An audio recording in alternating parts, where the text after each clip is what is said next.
Ok, entonces, bueno, pues muy buenas noches. Nosotros vamos a dar este bimestre el módulo de diseño vectorial basado en una plataforma para ello que se llama Illustrator.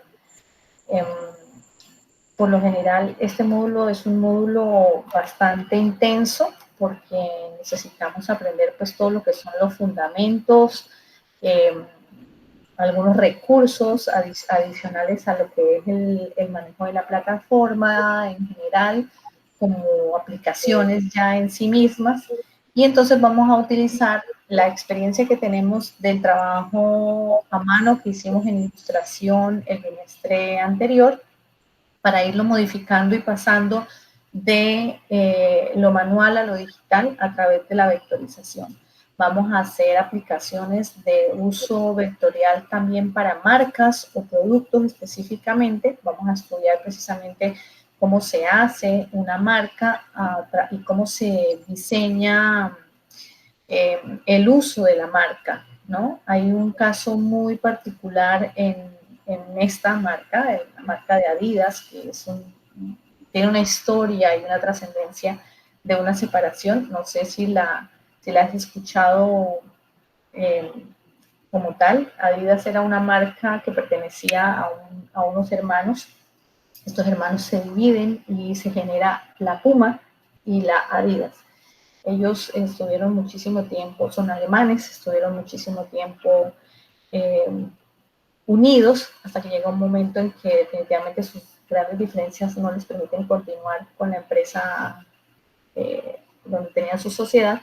Abren estas dos grandes empresas y se generan entonces estas dos marcas.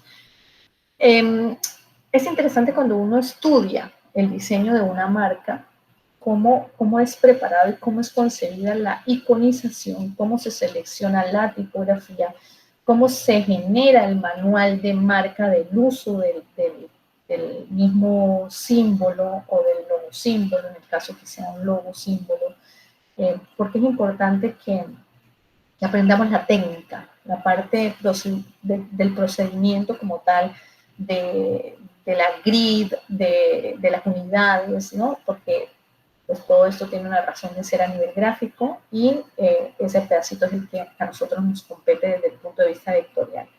También vamos a hacer ejercicios prácticos. Yo creo que pues todo el bimestre vamos a estar haciendo precisamente un ejercicio práctico para poder aplicar diferentes usos de los vectores. Después de que veamos la parte que tiene que ver con el uso de la marca, vamos a involucrarnos un poco con otro uso, que es el uso comercial textil. Los diseñadores tienen un gran campo de acción. Diseñar estampados textiles es una de esas grandes facetas que a veces nosotros no nos percatamos, pensamos que el diseño gráfico se limita a hacer solamente marcas o empaques, ¿no? Pero el diseño gráfico tiene tantas áreas y una de ellas es el diseño vectorial que tiene que ver con los patrones textiles. Es un mundo completamente diferente, pero es un mundo interesante a la hora que nosotros podemos combinar y aprender a hacer repeticiones, porque esas repeticiones, así como las hacemos para las telas, también las podemos hacer para los fondos de pantalla. Entonces, es una aplicación interesante porque así funciona esto a nivel vectorial, pues funciona en dos vías, en la vía de la parte física que tiene que ver con el estampado de una tela y también con el armado de un módulo, ¿no? De un módulo que necesita que tengamos en cuenta ciertos parámetros para poderlo aplicar a fondos digitales. Además, entonces, de esas aplicaciones vamos a tratar el tema del packaging específicamente. El packaging es esa aplicación que tiene ya no solamente en la marca, sino en el uso de un producto. Específicamente vamos a trabajar un producto farmacéutico, entonces vamos a aprender precisamente cómo se elabora un troquel, cómo se hacen estos diseños para poder mandar a hacer un troquel en la medida que lo necesitamos. Y por último, las últimas 2 semanas vamos a dedicarle tiempo al diseño tipográfico. El diseño tipográfico montando de cero una tipografía. Así es que esto nos va a llevar mucho tiempo y necesitamos hacer cada clase un uso, como les comentaba por aquí arribita, de materiales básicos, o sea que para cada clase vamos a estar necesitando que tengan siempre a mano una libreta de sketch, lapicito, borrador, porque estos ejercicios de vectorización inician por el reconocimiento del trabajo manual. Entonces, siempre vamos a tener que trabajar al menos con lápiz, regla, borrador y una hoja blanca, o si tienen una libreta de sketch será perfecto. En algunos módulos, como el módulo que viene a continuación, nosotros también vamos a tener que usar un poco del papel vegetal, ese papel vegetal que ya tú conoces como papel cebolla, también creo que le dicen en algún momento.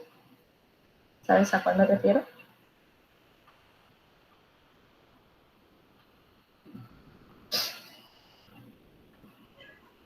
Sí, papel cebolla o papel de calco también. Papel de calco, exacto. Ese tipo de papel. Porque pues los ejercicios de ilustración de la primera parte van a ser pues muy prácticos, ¿no? Muy de cómo aprender a separar y simplificar las formas. Entonces, para eso nos va a servir este tipo de papel. No necesariamente puede ser papel.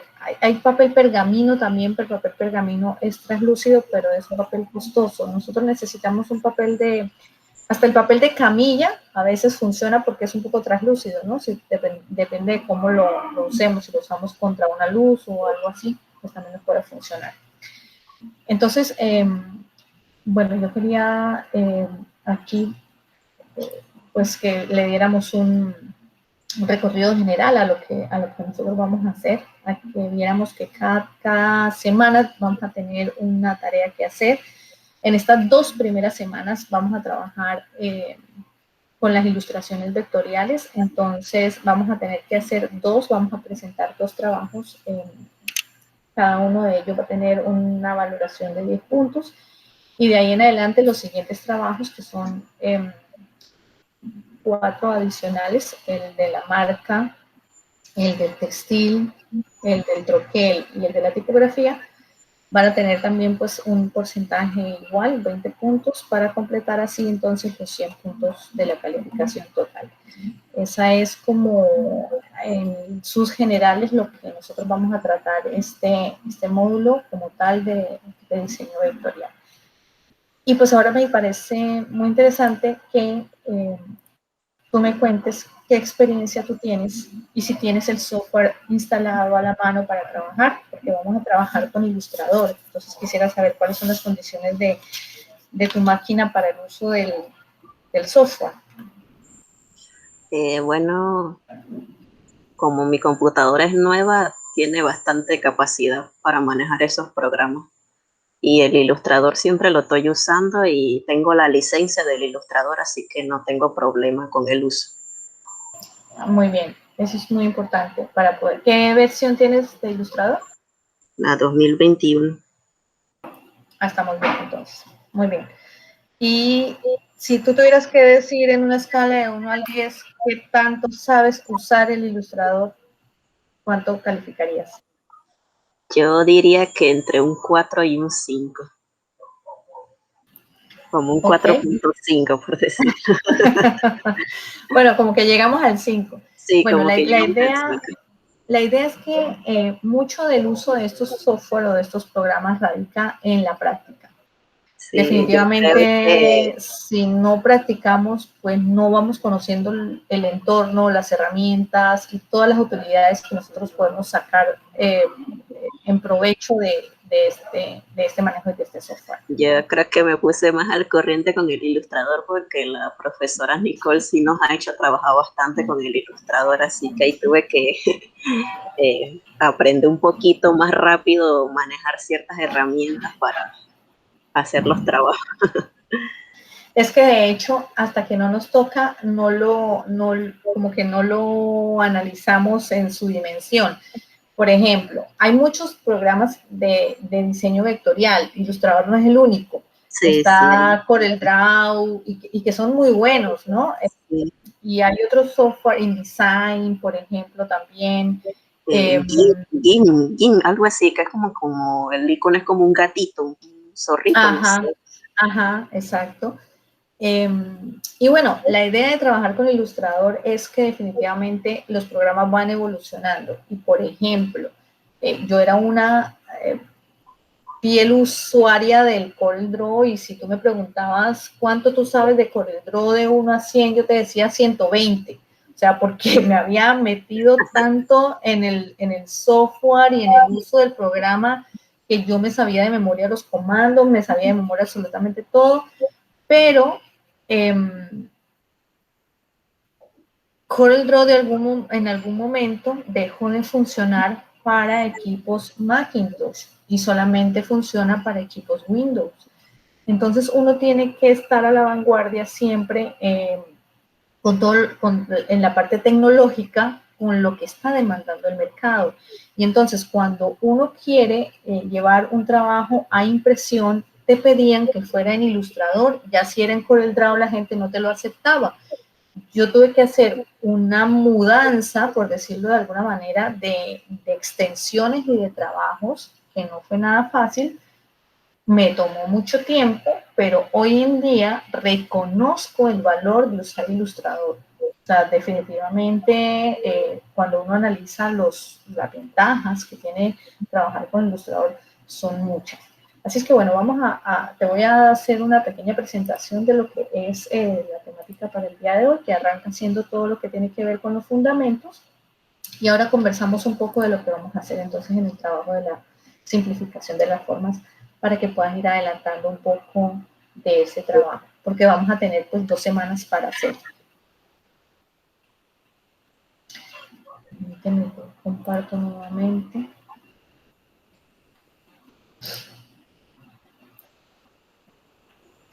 ¿Me confirmas que estás viendo? Fundamentos del diseño vectorial. Vectorial. Muy bien. O sea que sí estamos donde es. Perfecto. Poner esto aquí, así para que lo vamos a ver. Ok. Nosotros analizamos y arrancamos este módulo precisamente reconociendo cuáles son las partes del ilustrador que me generan a mí una cierta ventaja o potencial sobre otros softwares. Entonces, para ello encontramos algunos elementos y algunas utilidades como tal que tiene esta plataforma, que son que los vectores se generan a partir de lo que se llaman nodos. ¿Sabes qué es un nodo?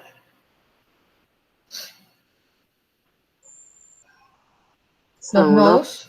los puntitos cuando van Cada vez, haciendo la cada curva. vez, ajá, lo que pasa es que el diseño vectorial funciona exactamente igual que el dibujo geométrico. Entonces, cuando a uno le dicen que una línea está compuesta por una serie de puntos, una línea o una curva en el diseño vectorial es exactamente lo mismo.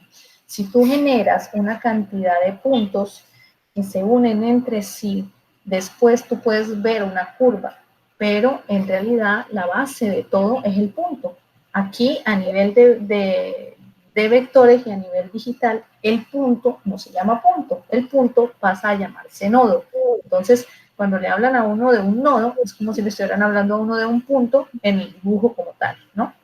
Entonces, cada vez que yo pongo un punto en el papel, es aquí, cada vez que yo hago un nodo sobre la pantalla, tengo entonces eso, un punto del que se va a desprender una forma, porque entonces esto viene pues creciendo, ¿no? O sea, yo tengo el punto como unidad básica del dibujo, en este caso tengo los nodos como unidad básica de un vector, ¿no? Ese vector puede ser lineal o puede ser curvo. Cuando son curvas, entonces obtienen el nombre de los beziers. Digamos que lo que sucede entre el lenguaje del dibujo tradicional y el dibujo multimedial es un cambio en la terminología, pero en realidad funciona de base con los mismos conceptos. Entonces, el punto deja de ser punto para convertirse en nodo. La curva deja de ser curva para convertirse en un Bézier. Y así, entonces, nosotros vamos a ir aprendiendo pues las terminologías que se usan a nivel de multimedia para trabajar. ¿Qué genera el uso de los nodos y las curvas? Cuando ya yo tengo una cantidad de nodos específico, tengo líneas rectas, tengo curvas o tengo Bézieres, lo que yo genero son vectores. Pero un vector en realidad es una forma.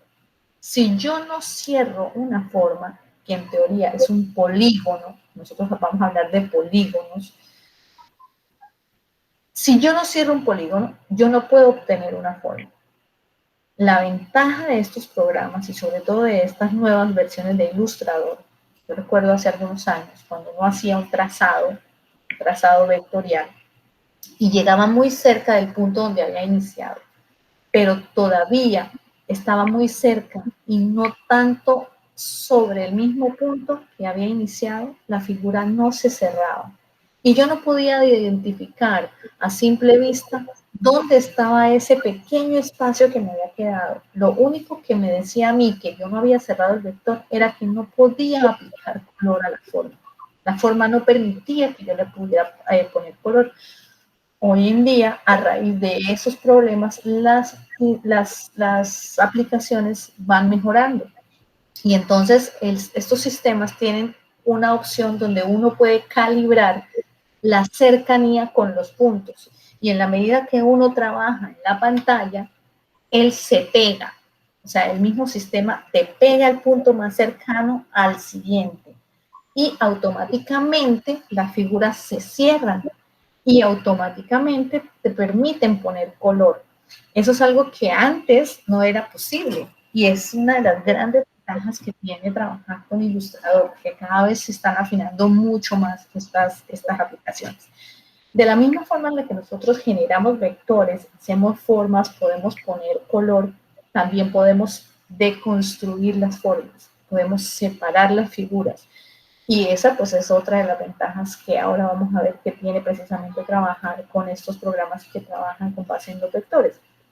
¿Por qué? Porque los vectores nos permiten definitivamente manipular los objetos o las diferentes composiciones de manera pues mucho más práctica. Nos permiten hacer todas estas aplicaciones como recortar, interceptar, separar, agrupar, unir, porque también nos vamos a hacer algunos ejercicios donde se van a poder dar cuenta que a veces, como los sistemas han venido avanzando y han venido pues modificándose cada vez más a las necesidades de los diseñadores, hemos encontrado algunas herramientas de intersección, por ejemplo, donde cuando se juntan dos polígonos, pero uno se atraviesa por encima de otro y nosotros queremos eliminar una parte, antes era mucho más complicado hacerlo. Hoy en día, con un par de comandos, ya nosotros podemos cortar una forma y unirla. O sea, que podemos hacer lo que se llamaban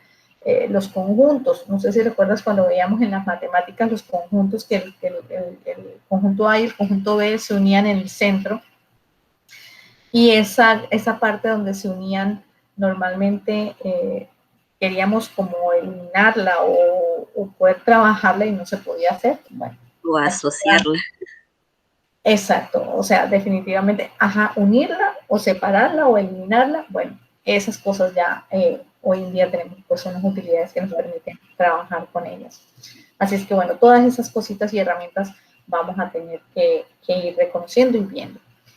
Las ventajas, definitivamente que el software se adapta, o sea, el Illustrator se adapta o permite que nosotros escalemos una forma del tamaño que nosotros queramos.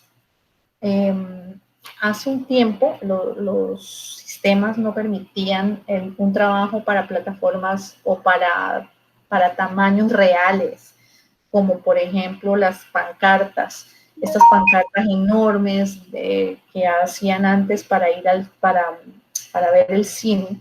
Antes estaban hechas con aerógrafo, de otras formas, porque no existía un lenguaje que tradujera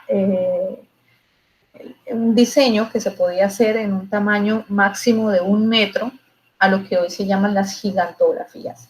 Hoy en día podemos ver estos grandes despliegues en los edificios de una publicidad gigantesca que cuelga desde el último piso del edificio casi hasta el borde, que si nosotros lo medimos en tamaño real podemos hablar de que tienen 15 metros, 20 metros y tienen hasta, no sé, podemos tener una extensión de una valla, por ejemplo, como las que hay por la calle 50.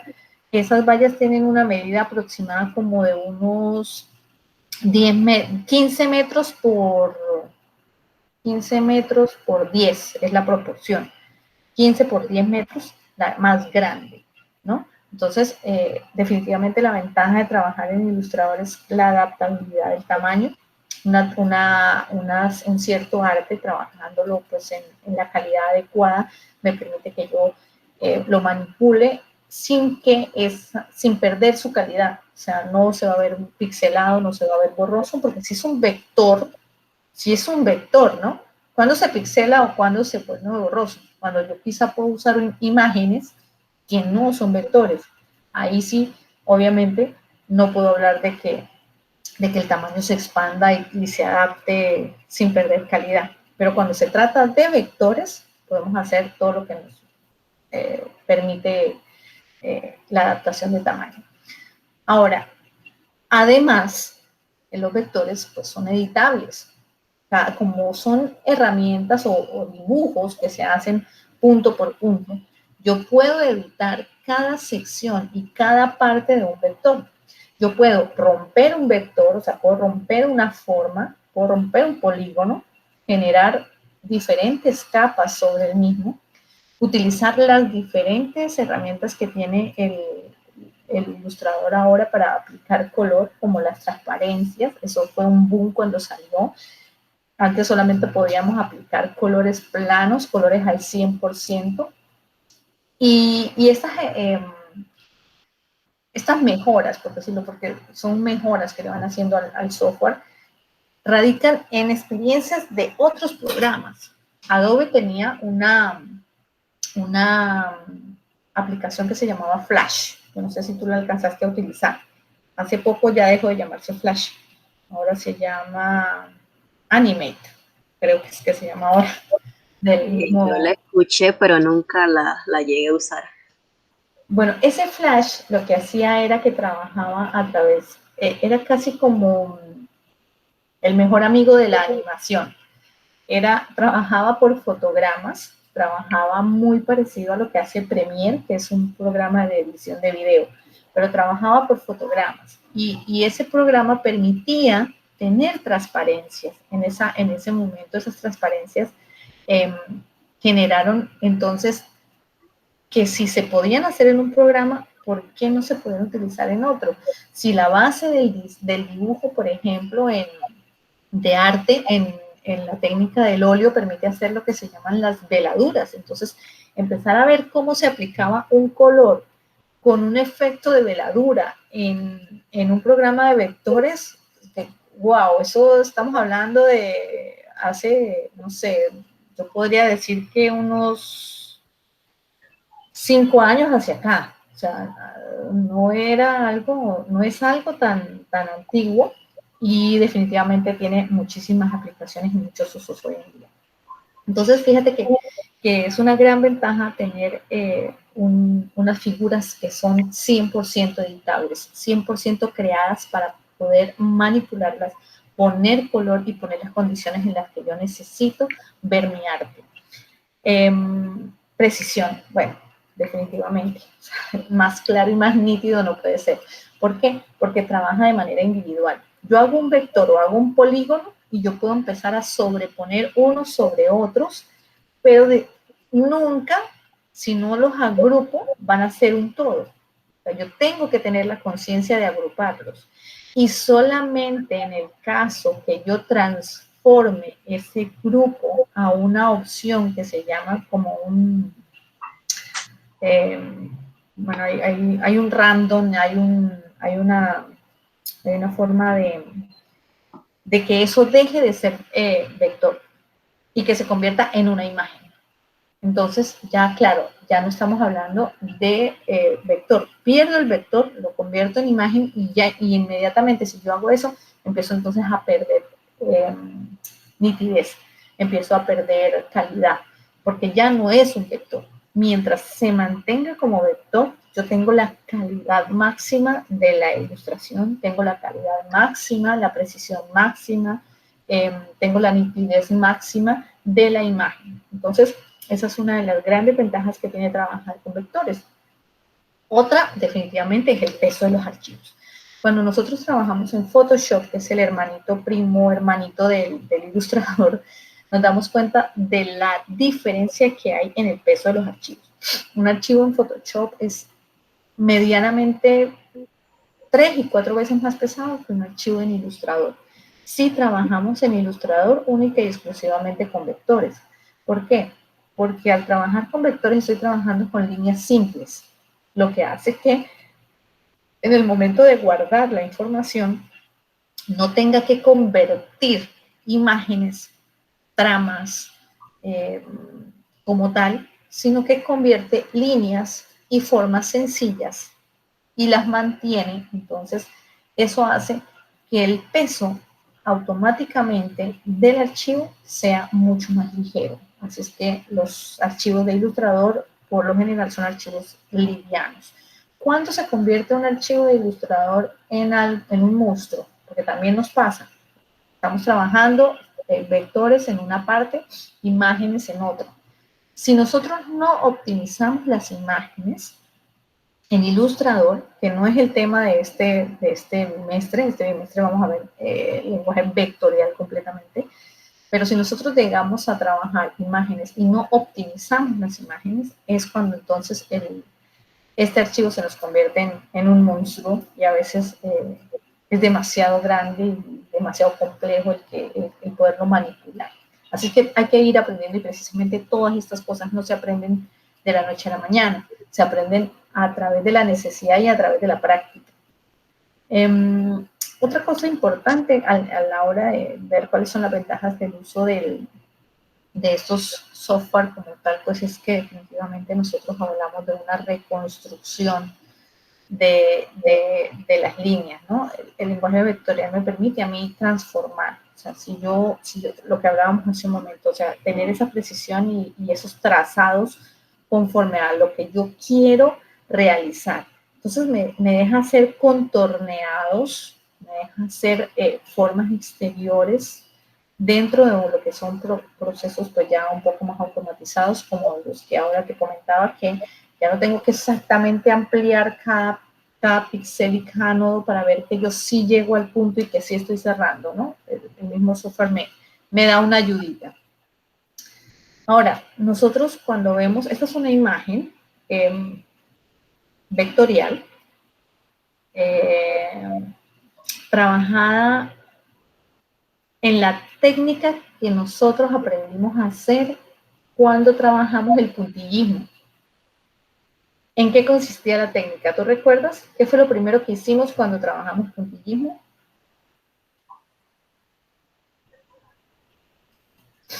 Bueno, lo que yo hice fue primero hacer como un boceto simple y después las partes más oscuras. Yo empecé trabajando por las partes más oscuras hacia a las más claras. Nosotros básicamente lo que teníamos que hacer en el diseño, yo recuerdo que les puse un ejemplo con una carita de Angelina Jolie, era reconocer cuáles eran las partes donde había luz. Entonces, todo lo que es ilustración vectorial inicia un proceso, sea a color o sea en un solo tono, identificando 3 zonas de luz, 3 zonas de tono, por decirlo de alguna manera. Si tú te das cuenta, el cabello tiene 3 tonos. Si tú te das cuenta, el gorro tiene 3 tonos. Si tú te fijas, el rostro, la piel tiene 3 tonos. Y las sombras que acompañan la piel también tienen 3 tonos. Son solo 3 tonos, pero hay que aprender a identificarlos. Entonces, un objeto muy real que tiene de base una fotografía, que es un vivo retrato de un ser humano, puede llegar a convertirse en una ilustración muy cercana a la realidad si nosotros aprendemos a trabajar cuáles son esas 3 zonas de gradación tonal. No importa, como te decía, si es a color o si es en blanco y negro. Si es en escala de grises, fíjate en este ejemplo, en las escalas de grises nosotros quizá podemos identificarlo más fácil. ¿Por qué? Porque entendemos un poco más la luz y entendemos un poco más la oscuridad. Sin embargo, yo puedo llegar a efectos tan cercanos o tan relacionados con la ilustración en la medida de lo que yo tenga en mente y lo que yo me proponga. ¿Qué es lo que yo quiero destacar? ¿Por qué a esta mujer le hicieron las cejas azules y no se las hicieron chocolatitas? Porque quizá lo que quería destacar era la mirada. Entonces, aquí empiezan a involucrarse otros elementos que ya hacen parte de lo que es el aporte personal del ilustrador. Aquí tú puedes aprender a manejar un software, tú puedes saber aprender a manejar Illustrator, tú puedes aprender a manejar cómo se hace una caja, cómo se hace un troquel, cómo se hacen las formas. Pero si tú no aportas al diseño, esa parte tuya, lo que tiene que ver con tu sentido del manejo práctico del color, con el sentido de otras cosas que atañen a las formas, es como que nos quedamos en la parte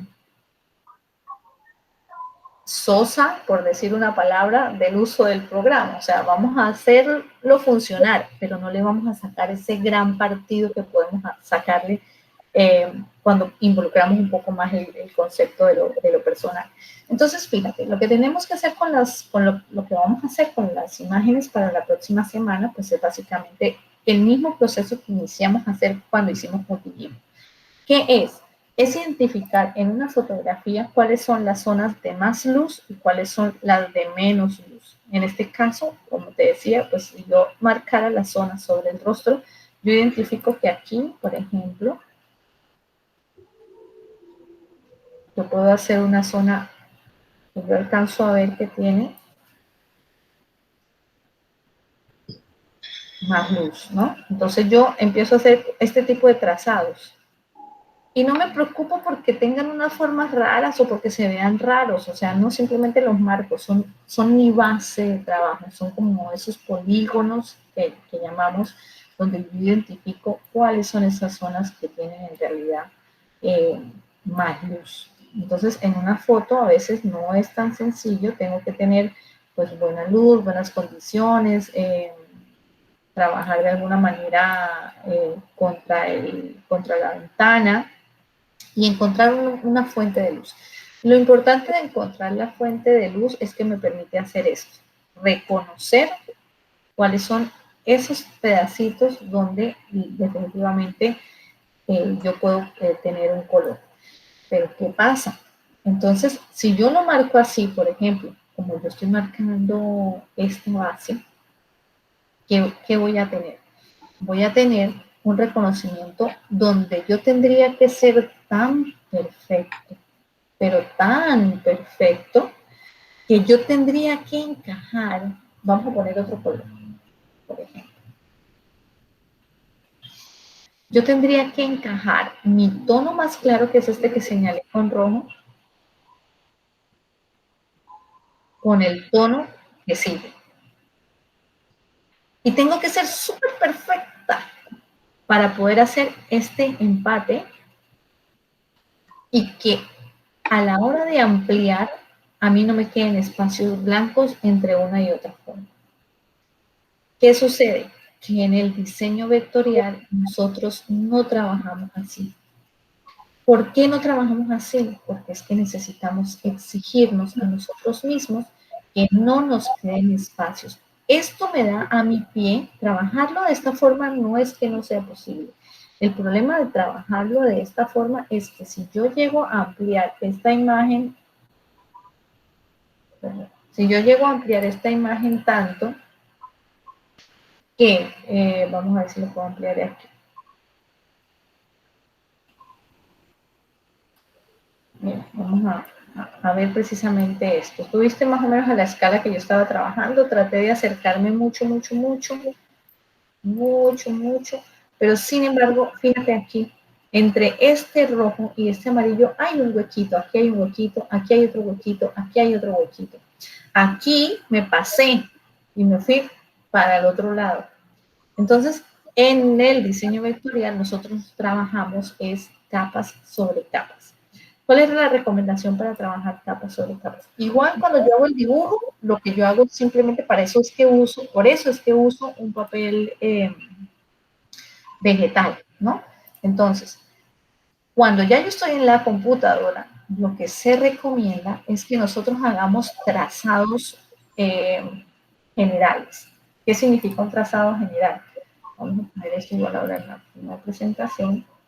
Y un trazado general es decir, ok, tengo la forma del rostro, por decirlo de alguna manera. Vamos a trabajar lo que es el rostro, ¿no? Y sobre el rostro está el cabello. Entonces yo puedo trabajar algo como esto. O sea, fíjate que ni siquiera es una forma perfecta. ¿Listo? Yo trabajo esa figura, ese polígono. Yo hago una cantidad de nodos que me generan líneas, que me generan curvas y logro una forma.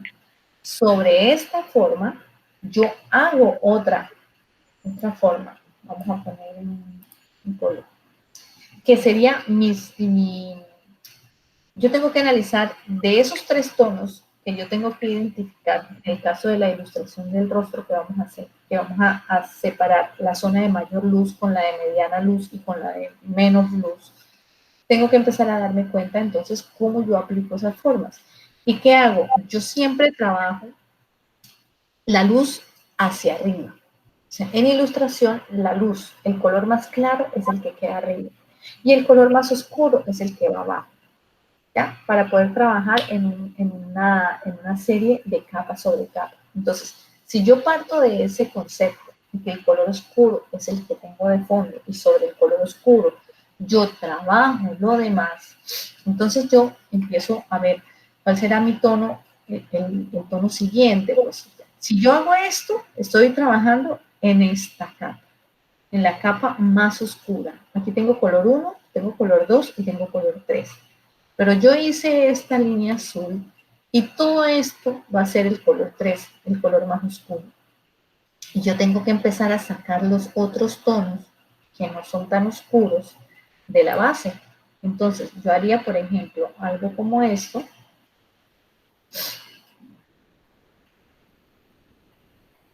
Igual acá no pasa nada. ¿Por qué no va a pasar nada si yo hago esto así por fuera?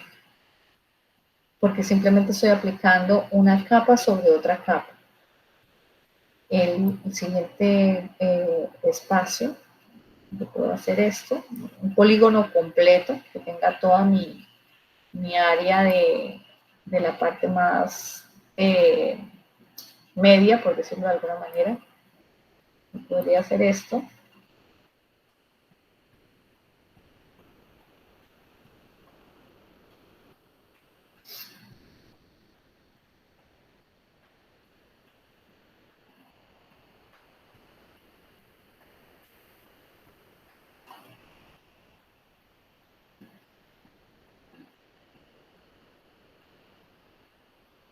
Puedo hacer formas no tan perfectas cuando estoy marcando las zonas de la ilustración. ¿Por qué? Porque en últimas estas capas después van a quedar ocultas con las capas superiores. Entonces, cuando ya yo tengo que poner una capa más como en la última, la del tercer tono,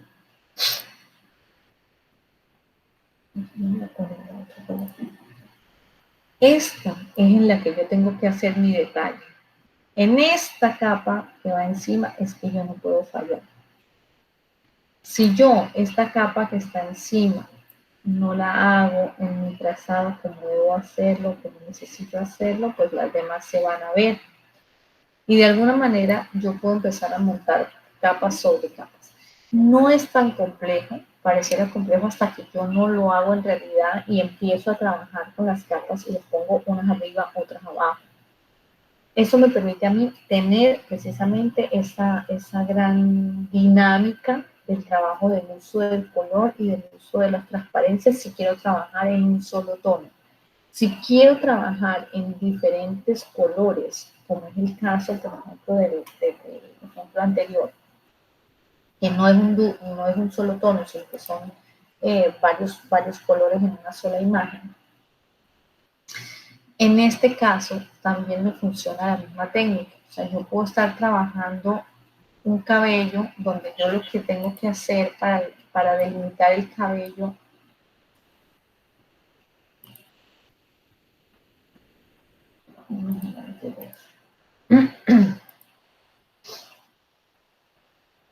yo quiero delimitar el cabello, entonces yo hago pues un trazado largo, un trazado genérico de lo que va a ser para mí el cabello.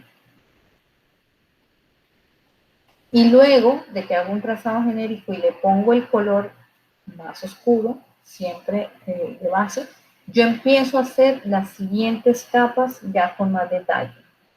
Yo puedo hacer esto, puedo empezar a juntar esos otros espacios, puedo darme cuenta y puedo seleccionar qué es lo que quiero. Pero para poder hacer esto, yo tengo que dibujar, yo tengo que saber y tener en cuenta cuáles son esas capas que yo necesito. Yo tengo que identificar mis 3 tonos de luz. Quizá en el sombrero sea mucho más fácil que en el rostro identificarlos, porque aquí tengo por la misma gama de color, me doy cuenta que este es el tono más claro, este es el tono medio y este es el tono más oscuro. Y que después, sobre el tono claro, medio y oscuro, existe una cuarta tonalidad. Fíjate que el sombrero tiene un cuarto tono y ese cuarto tono tiene un quinto tono, que es la línea que termina pues marcando todo lo que es los detalles del dibujo. Entonces, la idea de trabajar en vectores es que nosotros aprendamos a trabajar precisamente las formas exteriores, las capas, cómo se van a ir dando esas capas para que yo empiece a comprender cómo se juntan, cómo yo tengo que hacer para que un diseño vectorial funcione. Entonces, el ejercicio o el ejemplo que les he puesto, déjame compartir.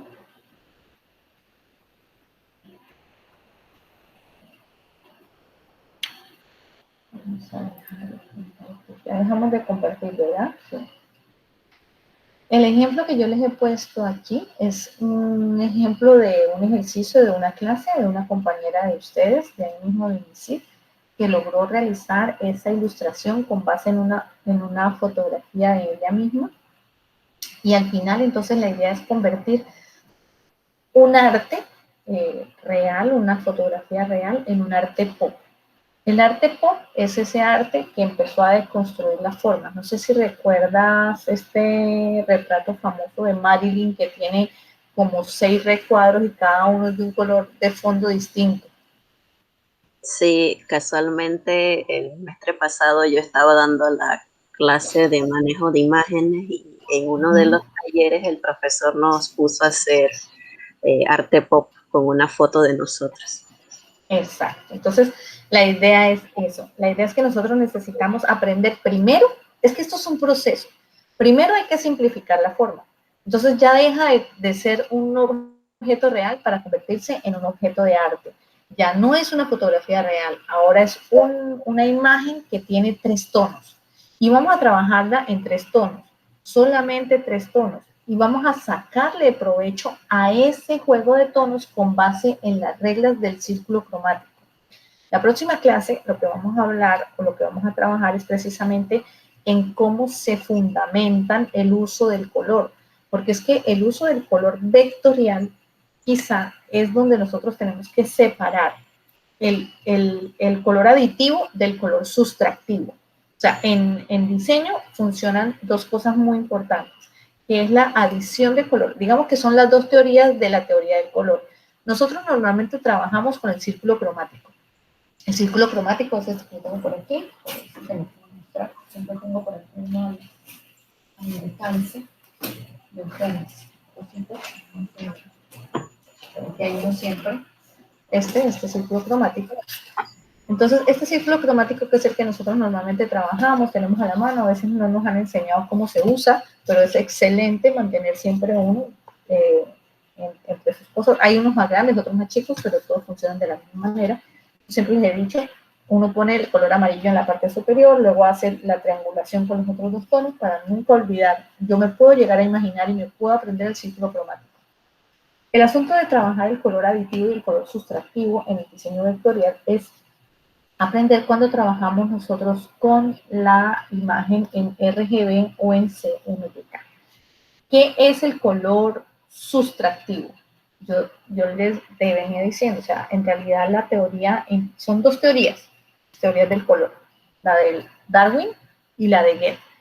La de Goethe es la que funciona con base en el círculo cromático. O sea, el círculo cromático es la teoría de Goethe, que es la teoría del color aditivo.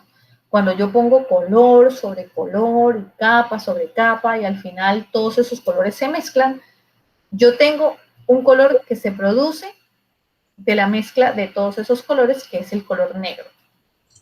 Esa es la teoría de Goethe. Pero en la teoría de Darwin es al revés. Darwin lo que decía era, el color se descompone a través de la luz. Y entonces, cuando se descompone el color, se genera una brillantez tan intensa que el color desaparece. Y el color entonces nosotros, el ser humano lo percibe como el blanco. Por eso se llama la sustractiva. Esa es la teoría del color sustractivo. Entonces, eso solo pasa cuando tengo espectros de color para la pantalla. En pantalla, o sea, nosotros no tenemos blanco como tal en la impresora. No existe el tono blanco para imprimir, pero existe la forma de sustraer el color para generar el tono blanco o el tono que genere o tenga el papel de base con el que yo uso. Eso es lo que se representa como la parte de la teoría del color sustractivo. El color sustractivo es la escala RGB, que RGB es el uso del multimedia, que a veces pues lo tenemos, no lo aprendemos, pero no lo han explicado de base, que es rojo, es RGB porque es red, green, blue, y el otro es CMYK porque es cian, magenta, yellow y black, o sea, la K del negro, ¿no? Los dos en sus siglas en inglés. El asunto con el manejo del color, de trabajarlo entre si es un tono aditivo o es un tono sustractivo, es que definitivamente nosotros, como diseñadores gráficos, tenemos que fundamentar desde el principio el uso de las imágenes, el uso del trabajo. Si yo desde el principio sé que lo que estoy haciendo o el diseño que estoy trabajando es para un uso de pantalla, yo debo trabajar en colores de gama RGB. Si por el contrario, lo que yo estoy haciendo va a llevar un acabado de impresión, yo tengo que trabajar en CMYK porque las impresoras no reconocen la sustracción del color. Cuando las impresoras se enfrentan a un trabajo generado en RGB, que es el del color sustractivo, no mantiene la gama de color similar. O sea, se genera un caos en las tonalidades. Y esa es una de las limitaciones que tiene el uso de los programas vectoriales, que por más cercanía que nuestras pantallas tengan o por más seteado que yo tenga mi ilustrador para que se parezca el color a la impresión, jamás voy a llegar a entender el color como tal si yo no hago una premuestra. O sea, yo siempre tengo que hacer una premuestra. Por eso es que cuando hablamos del diseño digital yo no tengo ningún problema, porque lo que yo hago es lo que yo veo. Sin embargo, cuando yo transformo, y eso es por experiencia, una imagen, no es igual si yo la grabo en JPG, no es igual si yo la grabo en PNG y no es igual si yo la grabo en PDF. Teniendo imagen vectorial y teniendo mi computadora planificada para el RGB, si yo tengo un diseño con un cierto tono de azul y yo grabo ese ese diseño en un formato JPG, me cambia el color. ¿Por qué crees que eso pasa?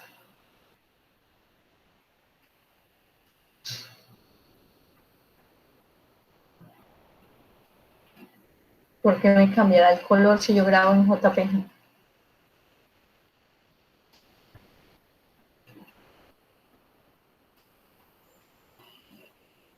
¿No te ha pasado? ¿Nunca? Sí, sí, me ha pasado, pero no sé si eso es debido a que cuando es JPG es como que se baja la calidad por los píxeles, algo así.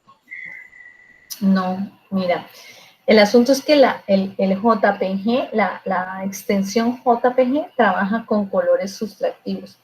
O sea, el JPG es el mejor recurso cuando yo quiero transformar un diseño en imagen que voy a imprimir. Es perfecto, me conserva el color, pero si yo estoy trabajando en escala CMYK, si yo estoy trabajando con colores RGB o si yo estoy trabajando con colores hexadecimales de los que son como el hashtag y las letras, ¿no? Cuando yo estoy trabajando con esas gamas de color, con los pantones, por ejemplo, que son un código, estoy trabajando con color web, o sea, con color multimedia, con la teoría de la técnica del color sustractivo, con la de Darwin. Y el convertirlo en JPG me hace una transformación automática al color aditivo. Entonces, claro, él tiene que encontrar un lenguaje para traducir el RGB, que son solamente 3 tonos, que no se superponen, sino que se alejan de la tonalidad, a todo lo contrario, porque es una extensión que está diseñada para trabajar de esa manera. Entonces él hace una transformación de RGB a CMYK. ¿Cómo traduce 3 colores a 4 colores? Y ahí es donde tenemos el problema. O sea, no es porque se baje la calidad, no es porque en realidad, por ejemplo, en últimas, los archivos de extensión .png, que son los recomendados para trabajar todo lo que es en multimedia, sí mantienen la tonalidad que nosotros trabajamos para computador. O hasta los PDFs te mantienen la tonalidad que tú ves en la pantalla, pero nunca un JPG. Un JPG lo hace una transformación y sobre todo con el tono azul. Quizá no es tan agresivo con el magenta, quizá no es tan agresivo con el amarillo, pero cuando trabaja con el tono azul, las diferencias son infinitas. De hecho, el color más difícil para calibrar en impresión a la hora de mandar a hacer un impreso es el cian. De alguna manera, todas las máquinas hacen mezclas de colores, pero la mezcla del tono del azul se descalibra muy fácilmente.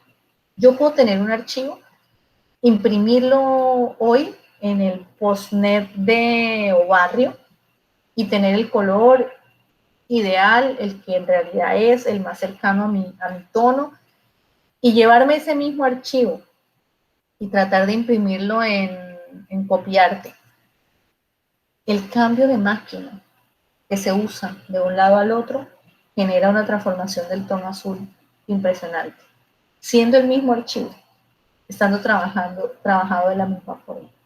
Es una de las cosas a las que nosotros nos exponemos siempre en el mundo del diseño y que solamente la experiencia nos lleva a determinar que la mejor forma de poder hacer una transformación de lo digital a lo impreso es trabajando de forma inversa.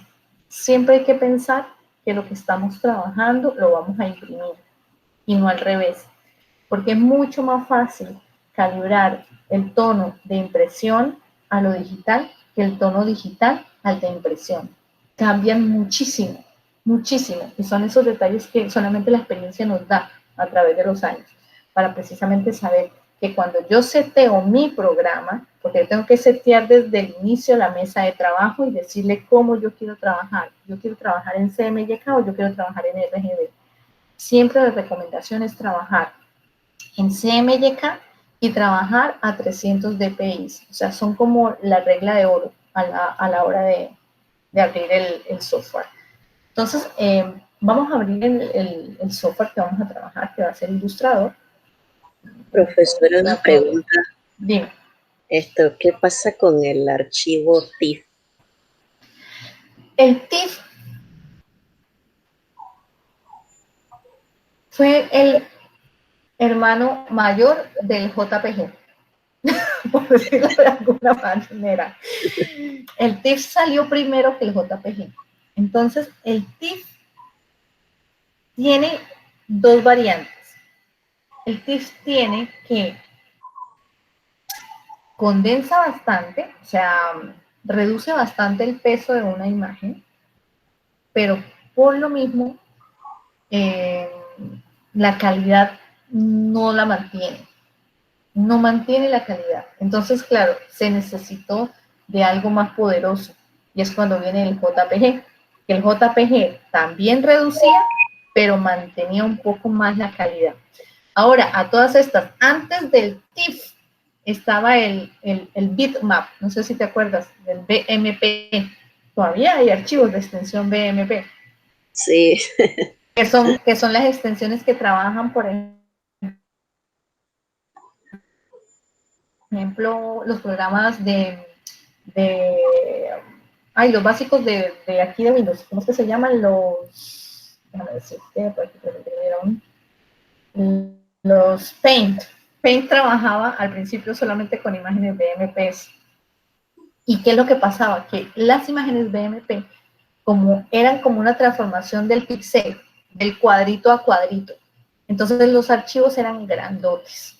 Eran bonitos, quedaban muy bien, pero quedaban grandotes. No eran funcionales. Entonces llegó y alguien dijo, bueno, vamos a seguir trabajando con los píxeles y los vamos a optimizar. Entonces sale la extensión TIFF. Y la TIFF entonces mantenía un poquito mejor, bajaba un poquito de peso, pero tú sabes que en esto siempre estamos evolucionando. Y llegó alguien que dijo, no, yo ya encontré una fórmula, tengo el JPG. Y el JPG tiene varias herencias. El JPG tiene JPG, ¿no? Y uno ya no reconoce cuál es cuál, porque los sistemas, dependiendo del mismo sistema, me abren opciones diversas, ¿no? JPG, JPEG, y al final pues es el mismo asunto. Y luego, el más novedoso de todos es el PNG. Pero el PNG va por encima de cualquiera porque el PNG mantiene la capa transparente, que es lo que no tiene el JPG. El JPG podrá ser muy bueno en capturar la imagen, en bajarle de peso, pero a la hora de mantener una transparencia no se puede. Pues. Entonces, esas son las transformaciones que han ido sufriendo los archivos. Por eso ya no se usan los BMP, por eso ya no se usan los TIFF, por eso digamos que los únicos que quedaron en el juego son los JPGs y los PNGs. Eso a nivel de imagen, ¿no? De cuando transformamos nosotros el vector en imagen. Yo tengo aquí algunos ejemplos. Dime. El GIF también es otro que también están usando bastante. Sí, pero el GIF es animado. Sí, sí. El GIF tiene la ventaja, precisamente surge la necesidad de tener un archivo que me mantenga algo del movimiento. Entonces, pues el GIF, yo creo que el GIF es de los más antiguos. Yo creo que yo he trabajado archivos GIF desde hace como más de 15 años, yo creo. Los GIF son de esos primeros precursores de la animación. Y me causa curiosidad que después de tanto tiempo, todavía el sistema que se mantenga sea el GIF, que no haya algo que lo haya superado, así como pasó con el TIFF y con el BMP. El GIF como que vino para quedarse. Está hecho como muy bien y muy bien estructurado para ser simple y dinámico a la vez. O sea, es un archivo que condensa bastante. Los archivos son bien livianos y generan pues esa ventaja que tiene el movimiento y que no tienen las otras imágenes. Entonces, bueno, yo quería compartir mi pantalla contigo en la parte que tiene que ver con el ilustrador. A ver si me dejan compartir una ventana. Como que hay cosas que vinieron para quedarse. Sí, como todo, y otras que definitivamente no han salido cuando ya las estamos cambiando. Sí, Entonces, bueno, este es mi entorno, este es el mismo entorno tuyo, tenemos pues la misma versión, tenemos el ilustrador del 2021 y estas facetas últimas del ilustrador me permiten que pues yo tenga igual una cantidad de, es un menú, el menú abatible que siempre tenemos en todos los programas, que es el menú que aparece en la parte superior, y un menú alterno o un menú desplegable que es de alguna manera el que nosotros normalmente trabajamos para setear el archivo. Tenemos utilidades, tenemos mesas de trabajo por defecto. Hoy en día, como se trabaja ya para el sistema web, para el sistema de telefonía, para lo que se llama el diseño digital de el, iba a decir inverter, no es inverter, es inverter son los aires acondicionados. Esto es, se me falta la palabra, no es converter tampoco. El sistema de los celulares, el sistema de diseño gráfico que permite que lo mismo que tú ves en la pantalla se adapte a la pantalla del celular. Eso tiene un nombre. Ya me quedé con la curiosidad y la duda exactamente de, eh, eso se llama, eso tiene un nombre.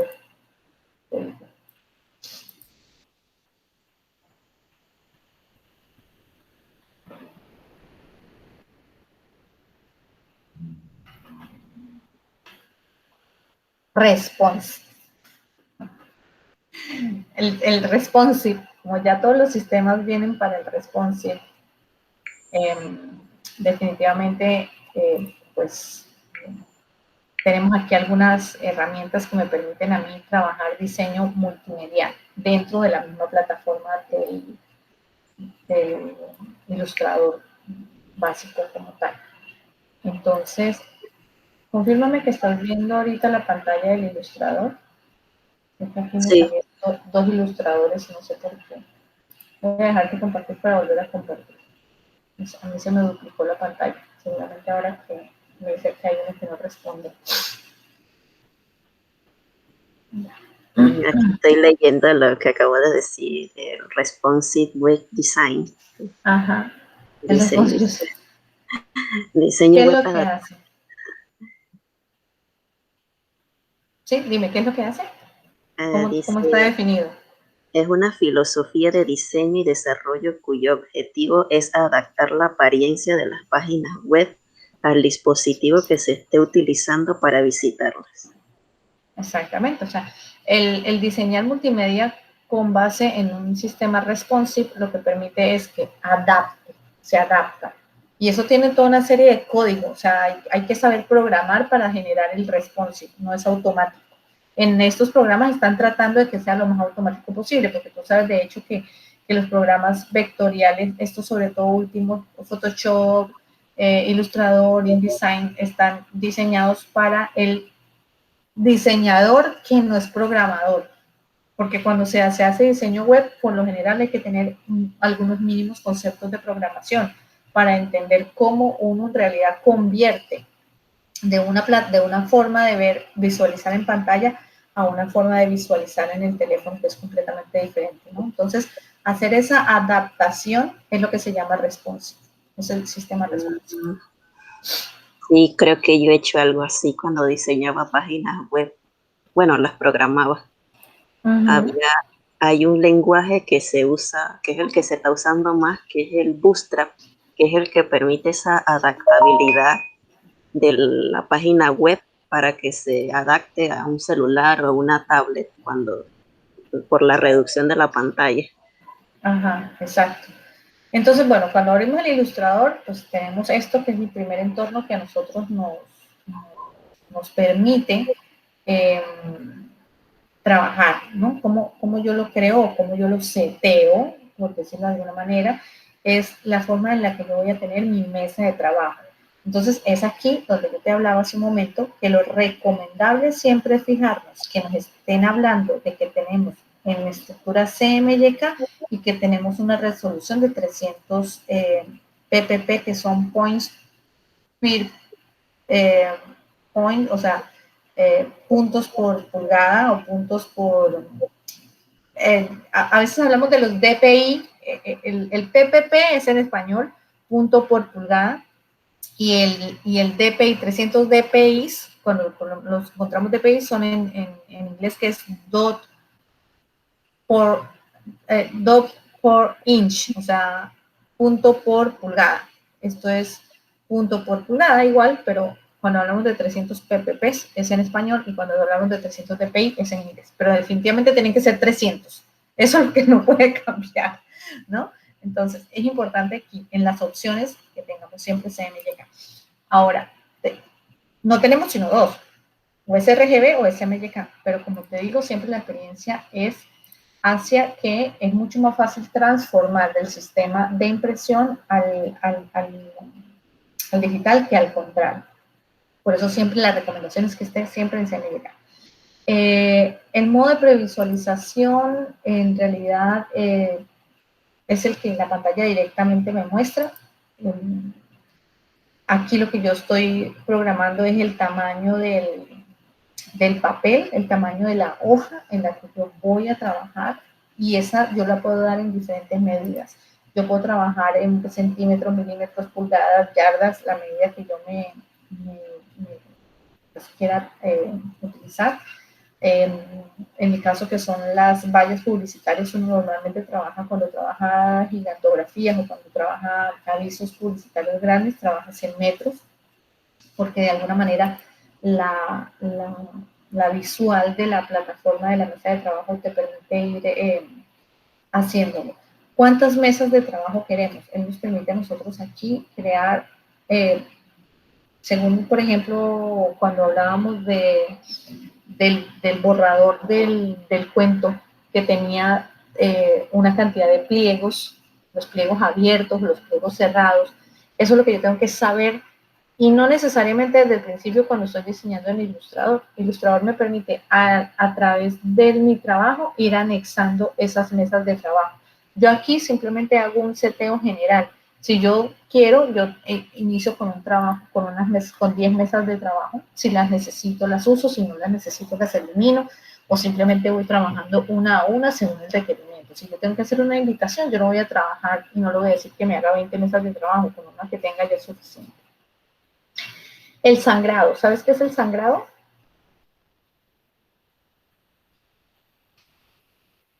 Lo he escuchado, pero no estoy muy segura del significado. El sangrado es el espacio que hay entre el borde del papel y la impresión. Cuando nosotros trabajamos un arte y sabemos que lo vamos a imprimir en nuestras impresoras, por defecto sabemos que esa impresión no queda de borde a borde. La impresora tiene un pequeño margen de error, que es ese margen blanco que queda cuando yo imprimo. Entonces, digamos que de alguna manera ese es el sangrado, o sea, lo que hay entre el borde de la página y la impresión real.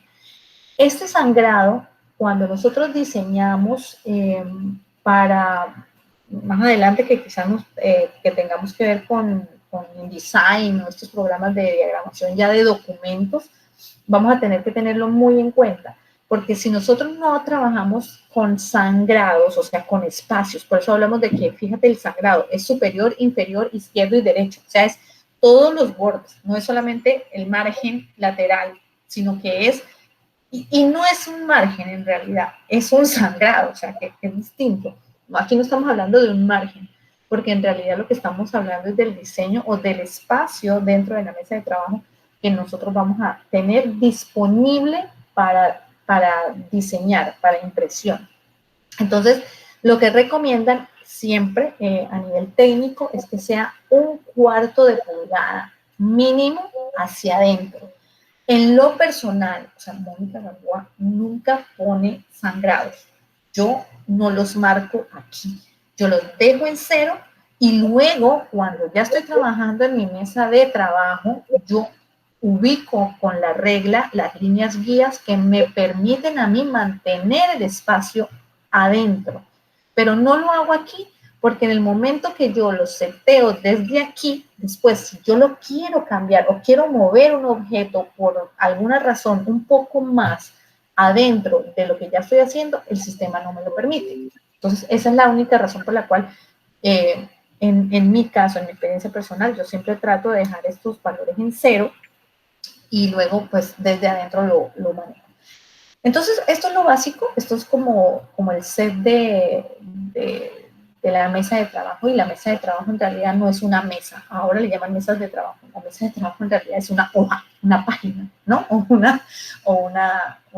un espacio para trabajar, sea web, sea carta, sea legal, sea valla, sea pues, el entorno que sea. Vamos a trabajar. ¿Cuál es el tamaño ideal de un documento? Nosotros en América trabajamos con tamaño carta, que es 8,5 por 11 pulgadas, que equivale a 21 centímetros y medio por casi 28, por 21 y medio por 28 centímetros aproximadamente, que es la medida del papel tamaño carta. El papel tamaño carta tiene o en centímetros o en milímetros, ¿no? Aquí lo vemos, de hecho, seteado. Y si queremos trabajar diseño web, por ejemplo, queremos diseñar un post para Instagram, que es sistema cuadrado, pues ya no estaríamos trabajando en pulgadas, trabajaríamos en píxeles, y la medida estándar de píxeles por excelencia es trabajar a 600 por 600, ¿no? Ese es como el estándar, 600 por 600 píxeles, es una resolución estándar. Si yo quiero trabajar una alta resolución en el sistema cuadrado para impresión, trabajaría 1200 por 1200, pero si no, un 600 por 600 es la recomendada. Vamos a trabajar ahora con una hoja en pulgadas y vamos a trabajar un tamaño carta normal, tradicional, pues. Y aquí creamos el espacio. Yo le dije que trabajara y me creara 10 mesas, es lo que está haciendo ahorita.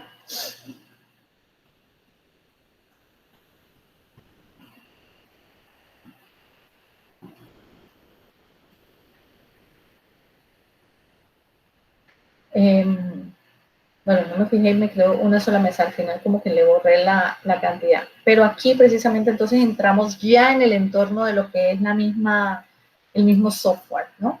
Entonces ya ese set principal, que era el de esta paginita, que es mi mesa de trabajo, yo lo tengo aquí. A veces esto que está aquí se nos desaparece. Esto que está aquí nosotros sufrimos porque se configura y se desconfigura según cada equipo. Yo lo que tengo que saber es cómo se llama cada entorno para poderlo volver a traer. Si yo no sé que esto tiene que ver con las mesas de trabajo, entonces yo nunca voy a encontrar cómo sacarlo de sus herramientas hacia acá. Digamos que no lo tengo.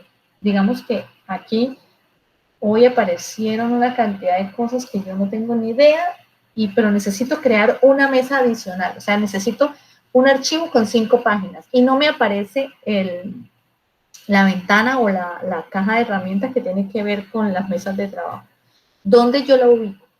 Todas, absolutamente todas las herramientas que tú ves aquí en menú, en la parte superior, en la parte izquierda, en la parte derecha, donde tú las quieras poner, porque además la ventaja que tiene es que trabaja con ventanas emergentes y uno según la necesidad las va ubicando, se encuentran aquí, donde dicen ventanas. Solo que yo tengo que saber cuál es cuál para poder trabajarla.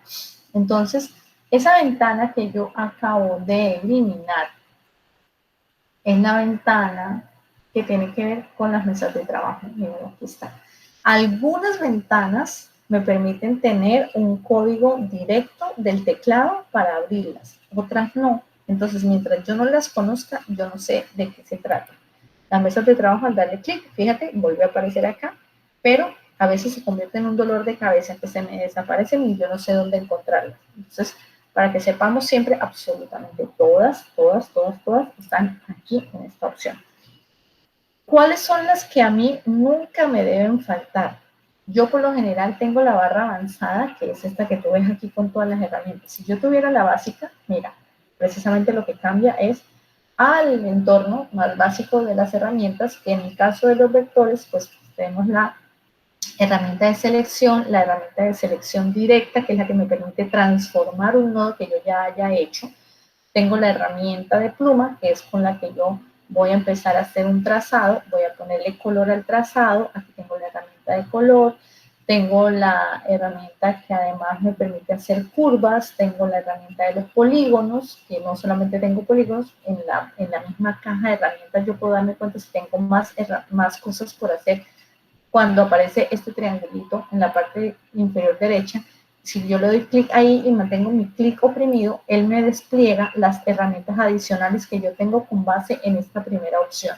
Entonces, y para deseleccionar, simplemente con que yo dé clic en cualquier lugar de la pantalla lo puedo hacer.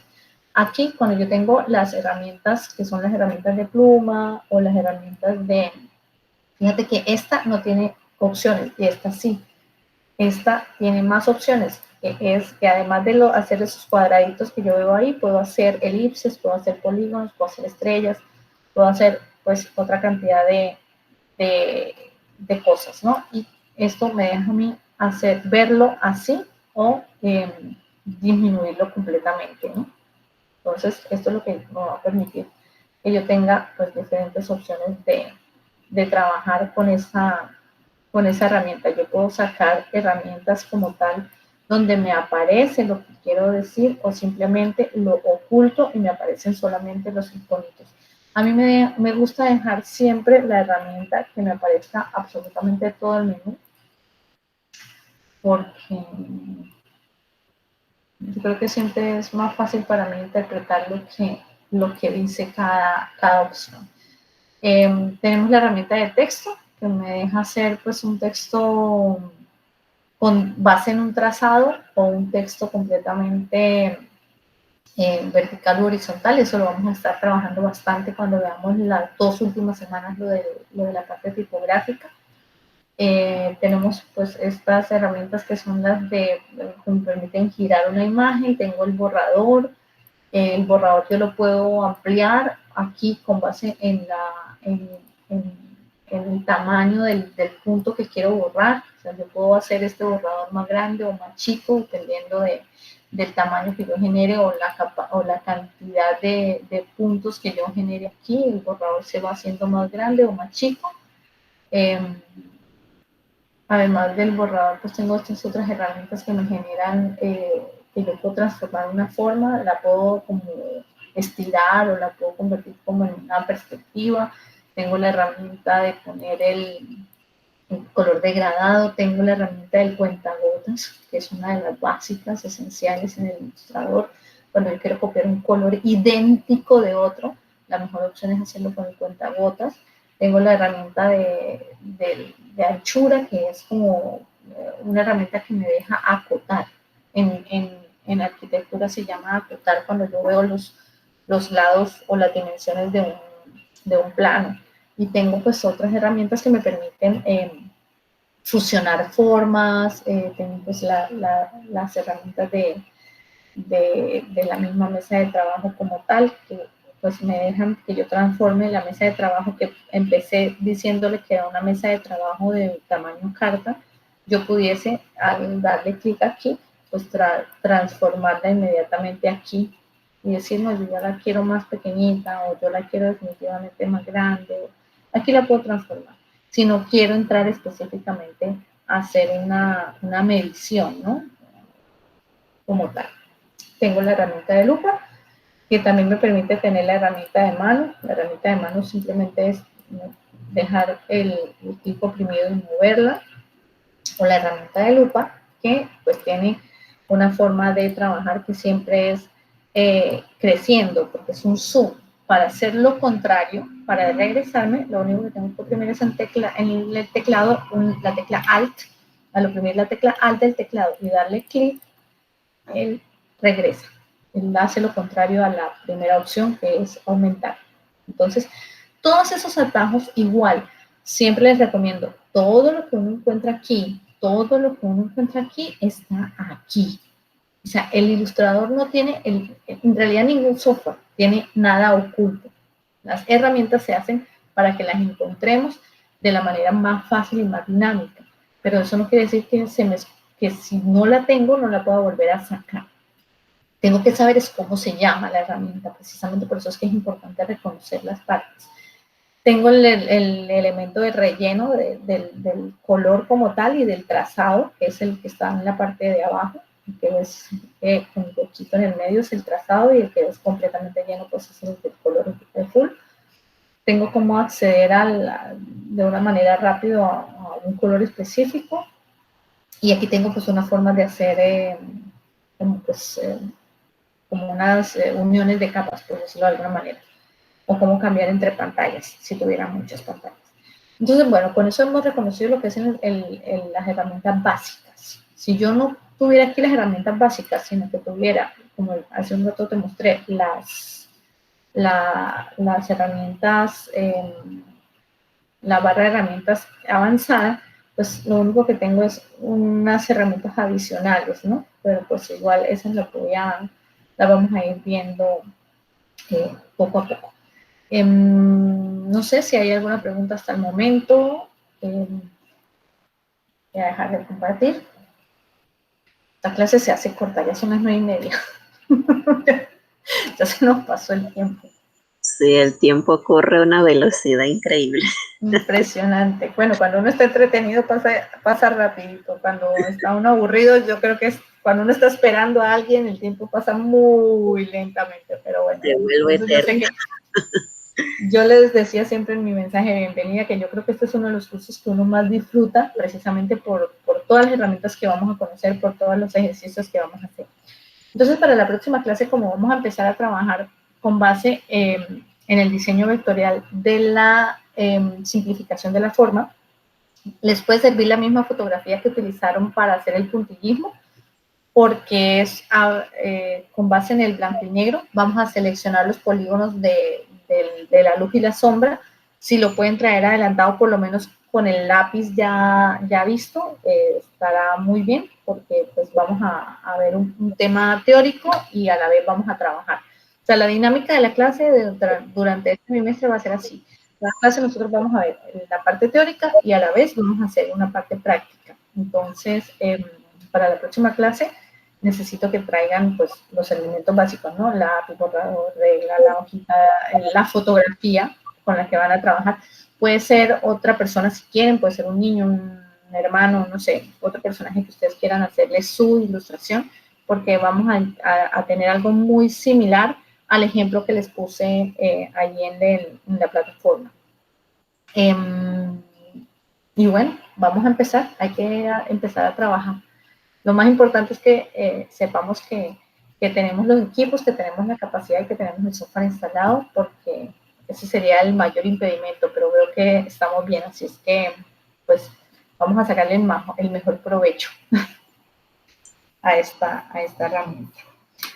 Y va a ser muy interesante porque definitivamente vamos a poder comprender. A veces hacemos cosas que por la necesidad aprendemos a hacer, pero no comprendemos de base cómo se hacen. Entonces, pues yo sí quisiera que este curso ustedes aprendieran a valorar la optimización de cada uno de los recursos que tiene el programa, que son muy, muy, muy buenos. Así es que, bueno, María, no te quito más tiempo. Nos vemos la próxima clase con esos elementos. Yo voy a subir en esta semana el sílabus y por favor, entonces esto lo ven para que estén atentos a las fechas de entrega. Esta aula ya está completamente visible. Ustedes pueden ver desde el módulo 1 hasta el último módulo, lo dejé abierto para que pues igual si quieren ir funcionando en otro tema o quieren o tienen preguntas con respecto a un tema que vayamos viendo más adelante, las vamos también aprovechando y mientras estamos trabajando podemos ir conversando de otros temas y así hacemos que esto sea más dinámico. Que te vaya muy bien y estamos pues hablando. Gracias, profe. Ahí tiene la grabación.